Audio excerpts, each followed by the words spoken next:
Hit. তুমি bat করতে পারো? ব্যাট করেছি।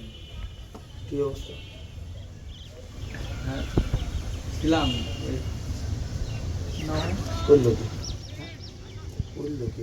যাই হোক, কোন অর্ডারে ওপেনিং ওপেনিং করে আমি বলতেছি কি, শোনো আমি একটা কথা বলি, তুমি ভালো ফিল্ডিং প্লাস ভালো বল করো, ভালো লাগছে। এখন ব্যাপারটা কি, অলরাউন্ডার বলে কোনো অপশন নেই, বুঝছো? ক্রিকেটারদের অলরাউন্ডার বলে কোনো অপশন নেই, কোনো জিনিস। এই জন্য যে কোনো একটা প্লেয়ারদের তিনটা সাইড স্ট্রং হতে হয়, যে কোনো তিনটার ভিতরে দুইটা, একটা ব্যাটিং বোলিং। পরবর্তীতে কোচ টিম তোমার বুঝে, তোমার দুটো সাইড স্ট্রং হইতে হয়, হয়তো একটা ভালো ব্যাটিং হইলে একটা ভালো ফিল্ডার হইতে হয়, তারপরে আরেকটা ব্যাটসম্যান ওইটা আসার সাথে সাথে ওটা তার আমি নামছিলাম ওই ওভারের শেষে, আমি নন স্ট্রাইক গেছিলাম।